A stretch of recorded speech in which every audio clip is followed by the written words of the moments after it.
Once again, you are welcome to my channel, English Grammar and Literature Teacher Amro. As you know that this channel is made especially for the teaching of English, both grammar and literature. Every author who has written English should be covered or would be covered under the teachings of this channel. आज का जो topic मैं आपके लिए लेकर आया हूँ वो यूपी बोर्ड की 12th क्लास की इंग्लिश की बुक में जो पहली पोएम है the character of a happy life, जिसके पोइट हैं सर हेनरी वुटन। इस पोएम को मैं आपके लिए एनालाइज भी करूँगा और जो स्टैंजाज हैं उन्हें एक्सप्लेन भी करूँगा। देखने में तो ऑलरेडी प्लेन लगते हैं कुछ stanzas, but they have deep meaning. Explanation से पहले पोएम को एनालाइज करेंगे, उसके स्ट्रक्चर के बारे में थोड़ी सी बात करेंगे, उसके बाद स्टैंजा बाय स्टैंजा लेकर चलेंगे। इससे पहले कि हम पोएम को शुरू करें, छोटी सी रिक्वेस्ट है उन लोगों से जिन्होंने अभी इस चैनल को सब्सक्राइब नहीं किया है। ये वीडियो जैसे चल रही है इसके नीचे ही सब्सक्राइब लिखा होगा, सब्सक्राइब बटन पर टैप करें तो आप चैनल को सब्सक्राइब कर देंगे और साथ में फिर बेल आइकॉन को भी दबाएं। इससे आपको समय समय पर जब भी नए वीडियोस अपलोड किए जाएंगे नोटिफिकेशन मिलता रहेगा और आप उन्हें मिस नहीं कर पाएंगे। तो आइए पोएम की तरफ बढ़ते हैं। जैसे कि मैंने बताया आपको कि पोएम को सर हेनरी वुटन ने लिखा है, जो कि 1568 में पैदा हुए थे। 1568 काफ़ी पुरानी बात हो गई, लगभग 450 साल। 1564 में विलियम शेक्सपियर पैदा हुए थे, जो बहुत ही बड़े ड्रामेटिस्ट थे इंग्लैंड के, और 4 साल बाद इनकी बर्थ हुई थी। ये भी इंग्लैंड के ही थे। तो 30 मार्च 1568 इनकी डेट ऑफ बर्थ है और इनकी डेथ दिसंबर 1639 को हो गई थी। ये एक डिप्लोमेट भी थे, पॉलिटिशियन थे और साथ ही साथ एक बड़े ऑथर भी थे। तो इन्होंने ये पोएम लिखी है। पोएम को हम अभी देखेंगे। पहले पोएम का थोड़ा सा सेंट्रल आइडिया आप समझ सकते हैं। सेंट्रल आइडिया देख लीजिए थोड़ा सा, इसे आपको हो सकता है लिखना भी पड़े। नजर डालिए। The central idea of the poem character of a happy life composed by Sir Henry Wotton is that in this poem the poet describes the qualities of a really happy man. A happy man is honest and truthful, is the master of his passions, is not afraid of death. This man does not care for the love of the prince or the criticism of the common people. He is free from rumors. He depends upon the voice of his conscience. A happy man does not care for false flattery. He is not jealous of anybody's progress. He is a God-fearing man and remembers God every day and night. A happy man passes his time in the company of a book or a good friend. He does not care for rise and fall in life. He is rich in heart and is Lord of himself. ये central idea है पूरी poem का। अब आप poem को समझ लीजिए। आइए, पोएम आपके लिए हाजिर है।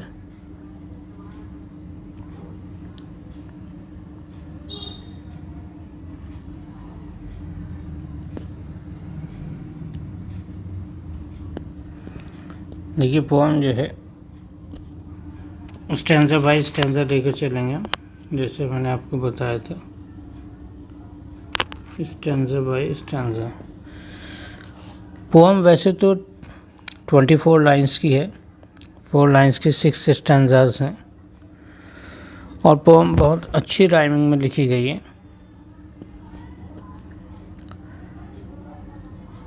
ABBA ये इसकी स्कीम है, ABBA। जैसे टॉट है तो टॉट को आप ए मान लीजिए, तो टॉट की जो आवाज़ है वो थॉट से मिल रही है, तो टॉट को अगर ए मानेंगे तो थॉट को भी ए मानेंगे, ठीक है, क्योंकि दोनों की आवाज़ मैच कर रही है। उसके बाद विल की आवाज़ और स्किल की आवाज़ ये मैच कर रही हैं, तो इन्हें हम बी कह देंगे, ठीक है। तो जो स्कीम बनी, राइमिंग स्कीम का जो पैटर्न है वो बना ABAB। क्लियर है। अब अगले स्टैंजा में देखेंगे क्या यही बना हुआ है या दूसरा पैटर्न आता है। तो स्ट्रक्चर की बात करें तो 24 लाइन्स हैं पूरी पोएम में, और वो कैसे डिवाइड की गई हैं, 4 लाइन्स की 6 स्टैंजास हैं। पहली 4 लाइन्स का स्टैंजा आपके सामने है जिसकी राइमिंग स्कीम है ABAB। अब इसे एक्सप्लेन करते हैं। How happy is he born और टॉट। इस लाइन में बताया गया है कि कितना खुशनसीब है वो। ये हाउ कैसे वाला नहीं है, हाउ का मतलब कैसे भी होता है, लेकिन यहाँ हाउ का मतलब कितना है, ठीक है। कहना ये चाह रहा पोइट कि बहुत खुशनसीब है वो, कितना खुशनसीब है वो, यानी कि बहुत खुशनसीब है वो। एक्सक्लेमेटरी सेंटेंस है, आप इसे सीधा प्लेन सेंटेंस बनाएंगे तो ये बनकर आएगा ही is a very happy man, बहुत खुशनसीब आदमी है वो। बॉर्न का मतलब है बाई बर्थ, जन्म से ही, या टॉट, या जिसे ऐसा सिखाया गया हो। क्या सिखाया गया हो, that serveth not another's will. Will कहते हैं इच्छा, जो दूसरे की इच्छा की सेवा नहीं करता, यानी वो अपनी मर्ज़ी का मालिक होता है। काफ़ी हद तक सेल्फ डिपेंडेंट कहा जा सकता है, ठीक है, दूसरों पर डिपेंडेंट नहीं होता अपनी इच्छाओं के लिए कि हाँ वो क्या चाहता है। तो ये जो इंसान जो अपनी इच्छा का खुद मालिक होता है, जो दूसरे की इच्छाओं की परवाह नहीं करता कि वो क्या चाहते हैं मैं ये करूं, बल्कि वो ये देखता है कि मैं क्या चाहता हूं कि मैं ये करूं, ठीक है। सर्वित का मतलब है सर्व करना, सेवा करना, पूरा करना। अनदर्स विल का मतलब दूसरे की इच्छा। बहुत खुशनसीब आदमी है वो, जन्म से ही हो या जिसे ऐसी शिक्षा दी गई हो कि किसी और की इच्छा के आगे से नहीं झुकाना, जो अपनी इच्छा है उसे देखना है। अपनी सोच का मालिक खुद होता है, दूसरों की सोच या दूसरों के विचारों से ज़्यादा गाइडेड नहीं होता है। उसने अपनी सोचों का ठेका किसी और को नहीं दे रखा होता है कि मेरे बदले में तुम सोच लो। वो खुद सोचता है कि उसे क्या करना चाहिए, क्या नहीं करना चाहिए, क्या उसके लिए गुड है, क्या बैड है, क्या राइट है, क्या रॉन्ग है। तो ये आदमी बहुत खुशनसीब होता है। कहना ही चाहे इस पूरी पोएम में पोइट ने कि एक अच्छी यानी happy life, character of a happy life का मतलब ये है कि एक हैप्पी ज़िंदगी गुजारने के लिए आपके कैरेक्टर में क्या क्या क्वालिटीज़ होनी चाहिए। उन क्वालिटीज़ की गिनती कराई गई है, जिसमें पहली क्वालिटी यही आती है कि वो बंदा किसी और की इच्छाओं का गुलाम नहीं होता, यानी अपनी सोचों का मालिक खुद होता है। क्लियर है, क्योंकि ऊपर वाले ने हमें माइंड दिया है तो विवेक भी दिया है, तो अपने विवेक का इस्तेमाल करता है वो। ये पहली क्वालिटी। क्या है पहली quality, he does not serve another's will. आगे बढ़िए। Whose armour is his honest thought. Armour कहते हैं कवच। युद्ध में, लड़ाई में सिपाही अपने शरीर को दुश्मन के वार से बचाने के लिए आर्मर पहनते हैं, कवच कहते हैं हिंदी में, कवच, ठीक है। पूरी बॉडी पर पहना जाता है, बना तो जैसे आर्म से है बाहों पर, लेकिन पूरा कवच है।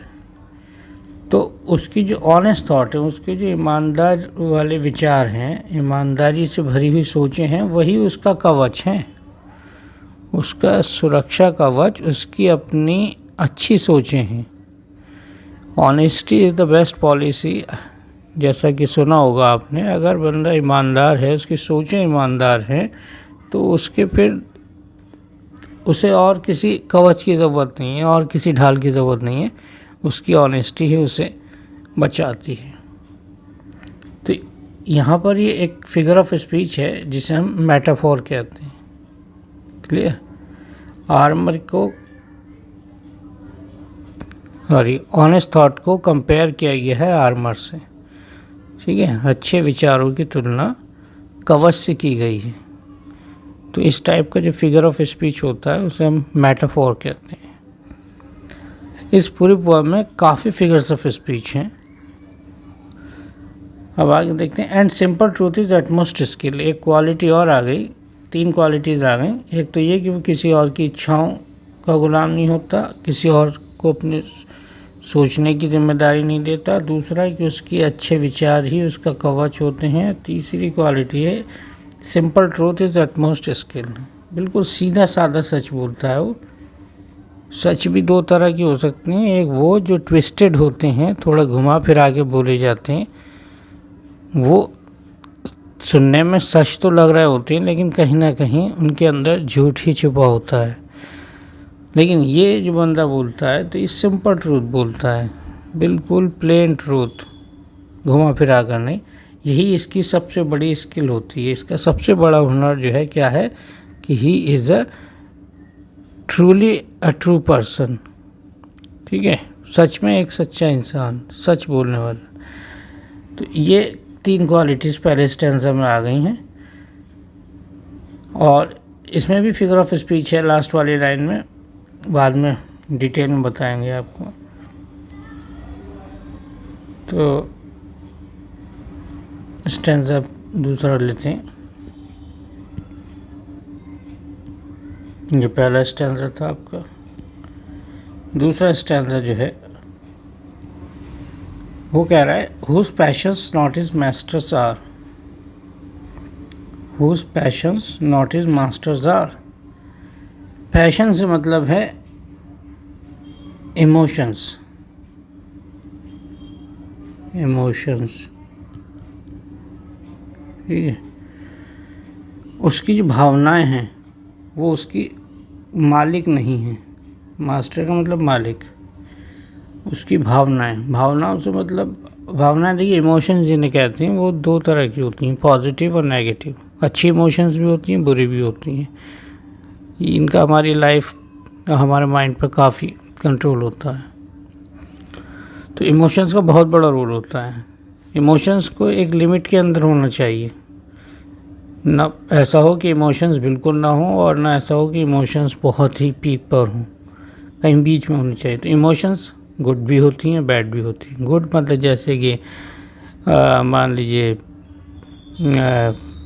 अफेक्शन, स्नेह, और बैड में आप हेट्रेड ले सकते हैं, एंगर, गुस्सा, ये भी एक बैड इमोशन में आ जाती है।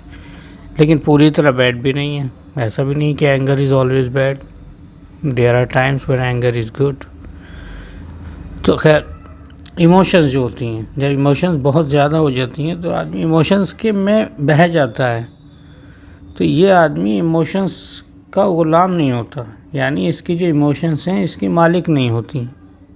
कहना ये चाहता पोएट कि ये अपनी इमोशंस का मालिक होता है, ना कि इसकी भावनाएं इसके ऊपर हुकूमत करती हूँ।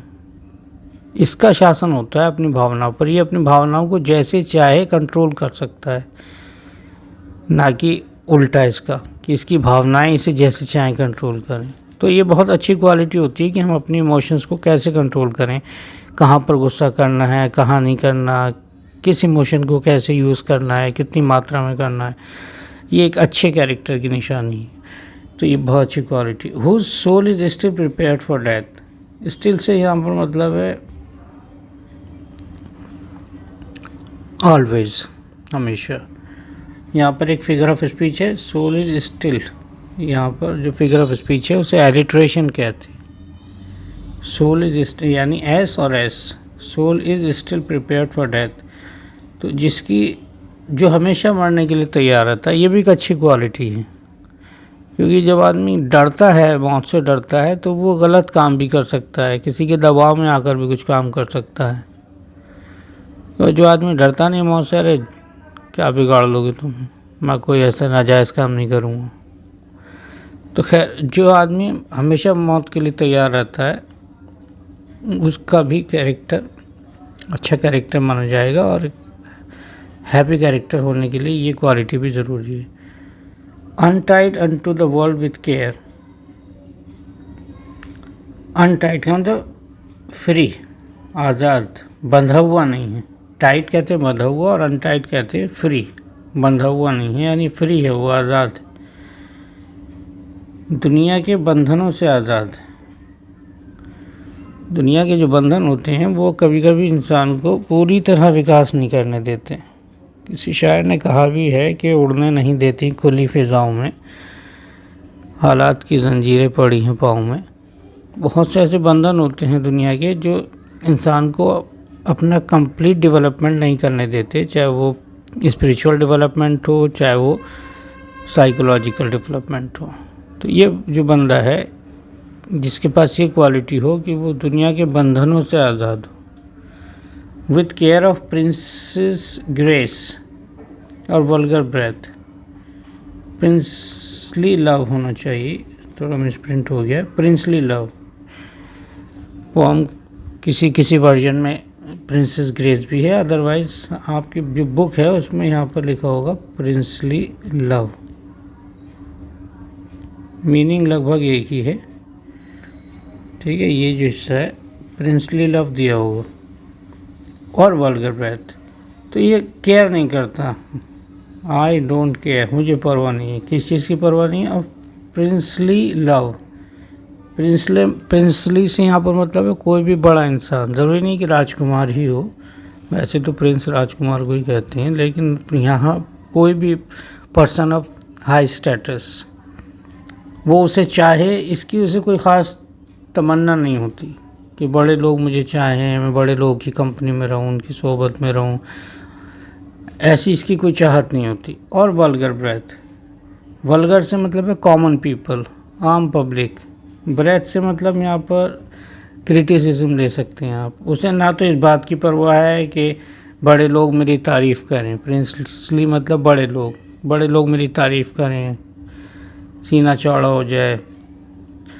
वल्गर ब्रेथ का मतलब ना उसके ऊपर इसका कोई असर पड़ता है कि कॉमन आदमी उसकी आलोचना कर रहा है, तो उसे ना किसी की आलोचना की केयर है और ना किसी बड़े आदमी की क्या कहते हैं समीपता की चाहत है कि बड़े आदमी के करीब रहूँ। तो बहुत अच्छा स्टैंज़ा है, काफ़ी अच्छा स्टैंज़ा है। आप देख सकते हैं इसमें भी राइमिंग स्कीम वही चल रही है, ARE, हालांकि ये कानों को राइम करते हुए नहीं लग रहा है, आर और केयर, लेकिन एक राइमिंग होती है विजुअल राइमिंग, जो देखने में राइम कर रहे हैं, ARE। कानों के हिसाब से चलें तो कानों को ये पसंद नहीं आएगा, आर और केयर, जैसे कि डेथ और ब्रेथ बिल्कुल राइम कर रहे हैं। ये ऑरल राइमिंग कहलाती है जो कानों को अच्छी लगती है, और ये ARE और CRE ये विजुअल राइमिंग कहलाती है, लेकिन है राइमिंग ही। पैटर्न वही है यहाँ पर भी, AVAP। अगले स्टैंज़ा पर आते हैं।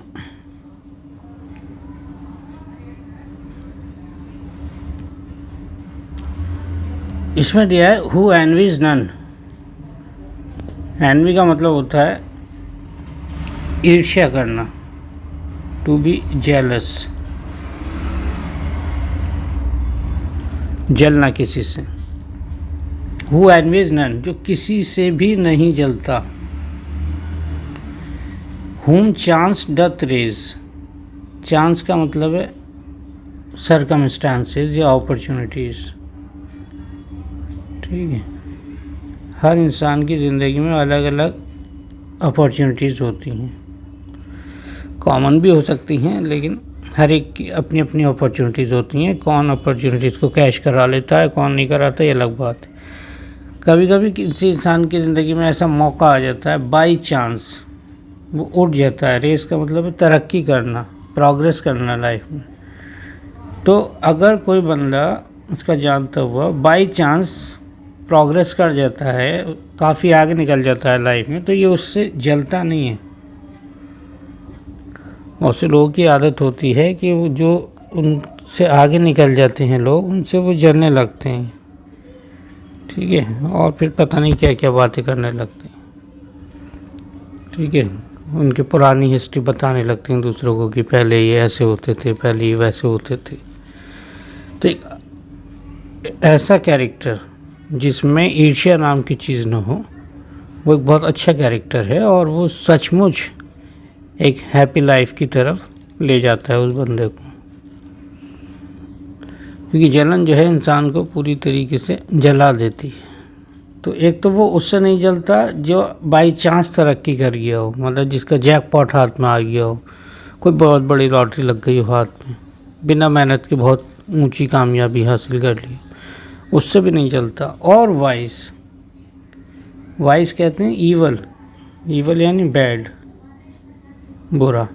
कोई अगर बुरे रास्ते पर चलकर भी आगे निकल गया है, एक तो ये कि बाई चांस आगे निकल गया, एक चांस मिल गया और वो आगे निकल गया, और एक ये कि बुरे रास्ते पर चलकर कोई आगे निकल गया, ये उससे भी नहीं चलता है। ये कहता हुआ नज़र नहीं आएगा कि यार इनके पास लाखों हैं तो हमें पता है कहाँ से आते हैं। ये इन बातों की परवाह नहीं करता कि किसके पास क्या है, कहाँ से आया है, छुपा हुआ खजाना हाथ में आया है, कहीं डकैती डाल के लाया, ऐसी कोई दिमाग में अपनी नहीं रखता। इसे अपनी ज़िंदगी में इस तरह की बातें इंटरफेयर करती हुई अच्छी नहीं लगती। तो ईर्ष्या नहीं करता है किसी से भी, कोई इससे कितना ही आगे निकल जाए, किसी भी रास्ते पर चल के आगे निकल जाए, कोई जलन नहीं। Who never understood that how deepest wounds are given by praise, जो आज तक ये समझा ही नहीं, Who never understood, जो आज तक ये नहीं समझा कि कितने गहरे ज़ख्म, वुंड्स कहते हैं ज़ख्म या घाव, डीपेस्ट कहते हैं गहरे, बहुत गहरे, आर गिवन दिए जाते हैं, बाई प्रेज, प्रेज यानी प्रशंसा या तारीफ़। तारीफ़ की आड़ में कभी कभी बहुत गहरे ज़ख्म दिए जाते हैं।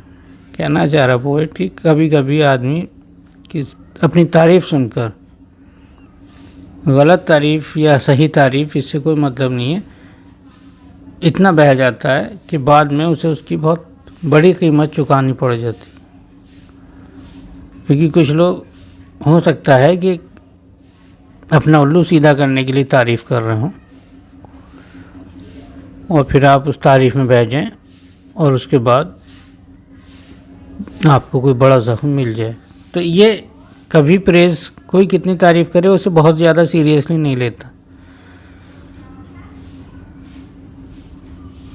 और ना ही वो रूल्स ऑफ स्टेट जानता है, बट रूल्स ऑफ गुड। ये जो है स्टेट के रूल्स नहीं जानता है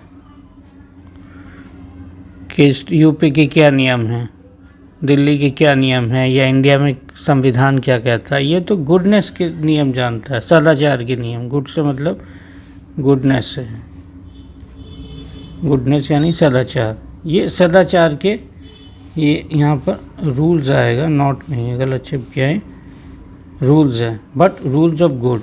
ये सदाचार के नियमों का पालन करता है, ना कि किसी राज्य के नियमों का, ठीक है। ये अगर अच्छा है तो इसलिए अच्छा नहीं है कि ये संविधान के नियमों का पालन कर रहा है, बल्कि इसलिए अच्छा है क्योंकि ये सदाचार के नियमों का पालन कर रहा है। तो ये भी बहुत अच्छा स्टैंज़ा है। आगे आते हैं।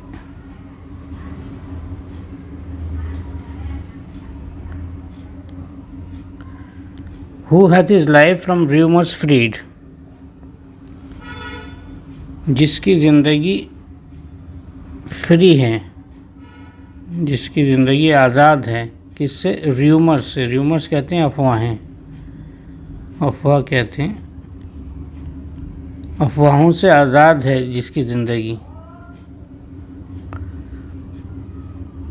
Whose conscience is is strong retreat. Conscience कहते हैं ज़मीर, ज़मीर यानी अंतरात्मा, इनर सोल। एक सोल होती है और एक इनर सोल होती है, अंतरात्मा या ज़मीर। रिट्रीट कहते हैं पनाह, शेल्टर, शरण भी कहते हैं शुद्ध हिंदी में, शरण। ठीक है। स्ट्रॉन्ग कहते हैं मजबूत, जिसका ज़मीर एक मजबूत किले की तरह है या जिसकी अंतरात्मा उसे अच्छे तरीके से शरण देती है। अंतरात्मा शरण कैसे देती है? जब भी कोई डाउट होता है, किसी दोराहे पर खड़ा होता है कि कौन सा रास्ता चुनूं, क्या चीज़ राइट है, क्या रॉन्ग है, तो ऐसे में ये किसी ऐरे गैरे की सलाह नहीं लेता, किसी और की शरण में, किसी और की पनाह में नहीं जाता। ये अपने ज़मीर से सलाह मशवरा करता है, अपने कॉन्शियंस से डिस्कशन करता है और फिर किसी नतीजे पर पहुंचता है कि ठीक है, मुझे ये कदम उठाना है। तो कश्मकश में हो, दोराहे पर हो, कोई डायलेमा हो, इसका एक ही फेथफुल फ्रेंड है, वो है इसकी अपनी कॉन्शियंस। ठीक है। तो जो कि इसे बहकाती नहीं है, हमेशा सही तरीके से गाइड करती है, मिस गाइडेंस का बहुत कम चांस होता है। Whose state can neither flatters feed. यहाँ स्टेट से मतलब, अभी पीछे भी स्टेट आया था, लेकिन यहाँ स्टेट से मतलब है economic condition, economic condition, financial status भी कह सकते हैं आप। जिसका फाइनेंशियल स्टेटस जो है, इसके फ्लैटर्स के किसी काम का नहीं होता खास। फीड का मतलब बेनिफिट होना। फ्लैटर्स कहते हैं चापलूस, झूठी तारीफ़ करने वाले, फॉल्स प्रेजर्स, जो झूठी तारीफ़ करने वाले हैं, चापलूस जिन्हें मक्खन लगाने वाला कहा जाता है। Those who praise you falsely, whether you deserve it और नॉट। तो वो जो फ्लैटर्स होते हैं वो इसकी फिनेंशियल कंडीशन से ख़ास बेनिफिट नहीं उठा पाते। अब क्या होता है कि कोई फ्लैटर आएगा, कहेगा अरे भाई छोटी सी आपने कोई अचीवमेंट हासिल की है, और कहेगा कि भाई वाह ट्रीट बनती है, बड़ी ट्रीट बनती है। तो ये ज़्यादा किसी उसमें नहीं आता है। इसकी फाइनेंशियल जो कंडीशन है वो इसके चापलूसों के लिए ख़ास बेनिफिट नहीं करती, क्योंकि एक कोई बहुत ज़्यादा अटेंशन पे नहीं करता है कि वो क्या कह रहे हैं। चापलूस लोग जानता है कि चापलूसी कर रहे हैं, अपना उल्लू सीधा करना चाह रहे हैं। Not रूइन make oppressors great. अगर ये रूइन यानी बर्बाद भी हो जाए तो इसके जो ऑपरेसर्स हैं, ऑपरेसर्स कहते हैं सितमगर, सितम करने वाले, जो परेशान करते हैं, दुश्मन मान सकते हैं आप यहाँ पर, एनिमीज़। हालांकि इसके एनिमीज़ होते नहीं होंगे ज़्यादा, लेकिन जो भी टॉर्चर करते हैं, जो भी परेशान करते हैं, ये जो भी दुश्मनी कह लीजिए आप, वो ग्रेट से मतलब उन्हें भी कोई ख़ास बेनिफिट नहीं होता इसकी तबाही से, इसके डिज़ास्टर से, इसके डिस्ट्रक्शन से। ये बर्बाद भी हो जाए, यानी बहुत अच्छे हालात थे और एकदम से हालात ख़राब हो जाएं, तो इसके दुश्मन भी खुश नहीं हो पाते। हालांकि दुश्मन को खुश होना चाहिए कि मान लीजिए कल ये अरबपति था और आज ये सड़क पर आ गया, लेकिन वो उन्हें भी खुश होने का मौका नहीं देता, क्योंकि ये अपनी बर्बादी में भी मस्त होता है। इसे कोई परवाह ही नहीं होती कि मैं कहाँ था और कहाँ आ गया। ठीक है। जब इसके दुश्मन इसे देखते हैं कि इसके ऊपर तो कोई असर ही नहीं हुआ, तो उनका ही मुंह लटक जाता है।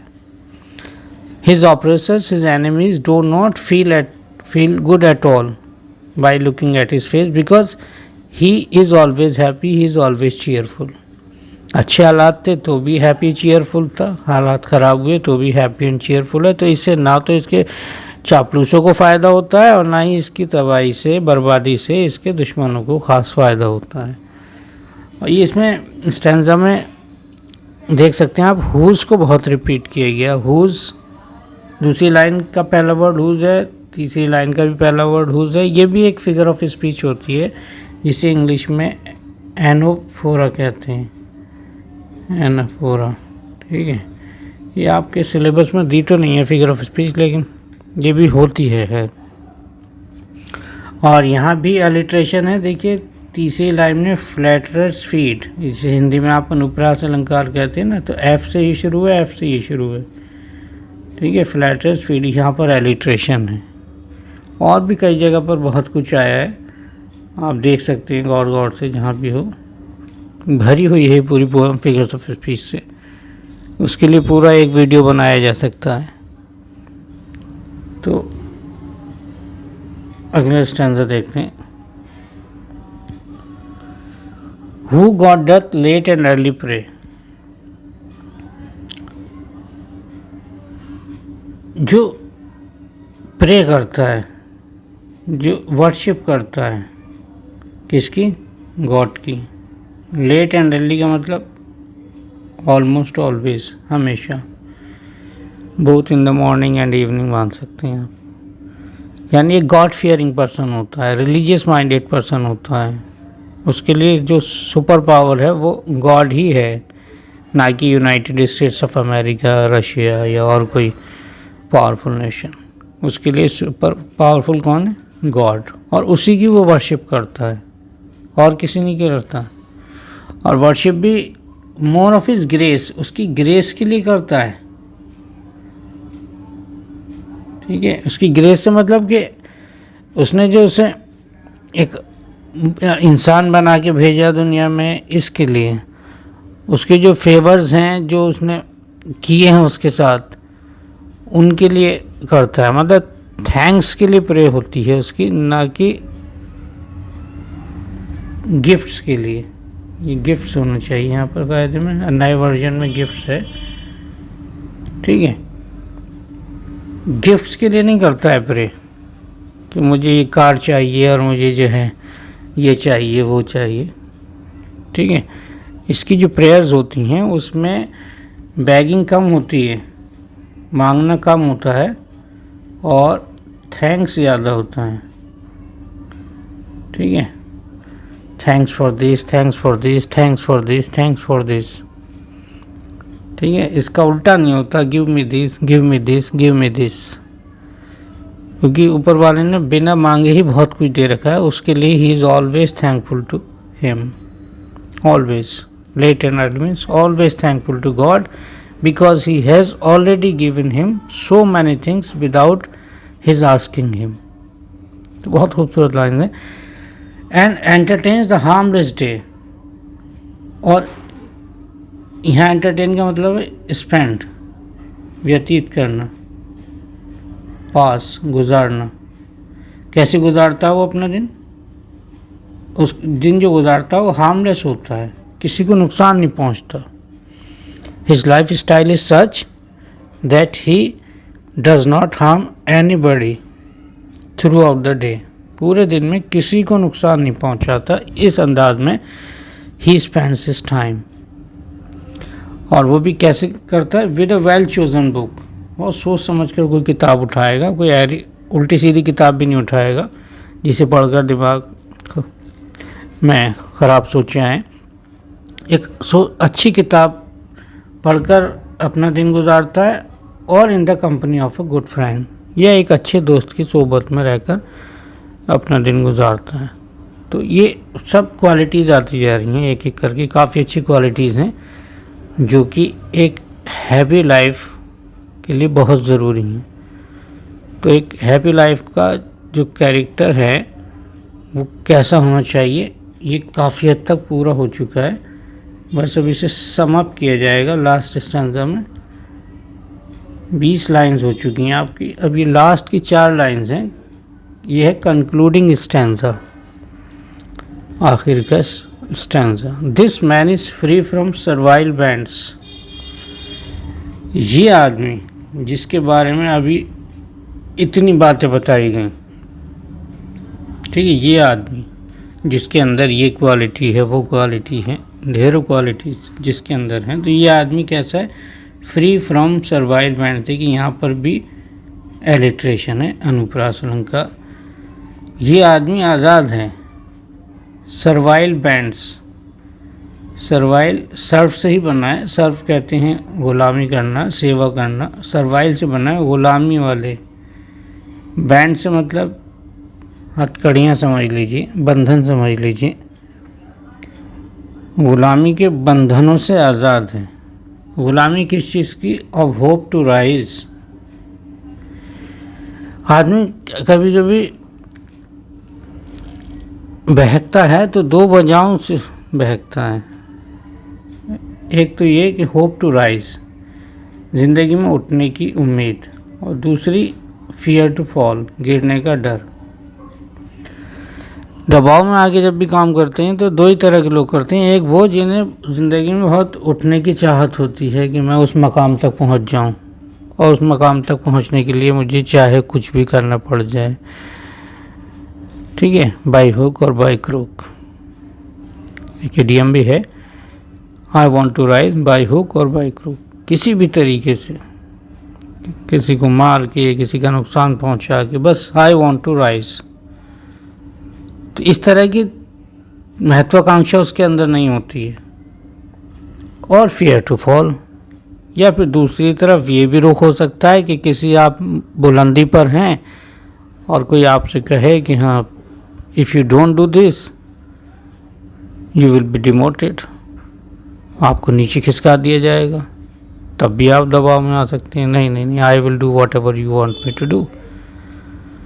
सो he does not care for any rise, any undue rise in life, not does he care about the fall, कि वो किसी बुलंदी से नीचे आ जाएगा। कोई भी गलत काम करने की जो आमतौर से वजहें होती हैं, वो वजहों से ये आज़ाद है। He is free from servile bands of hope to rise और फियर टू फॉल। यहाँ भी वही है एलिट्रेशन, फियर टू फॉल में अनुप्रास अलंकार है।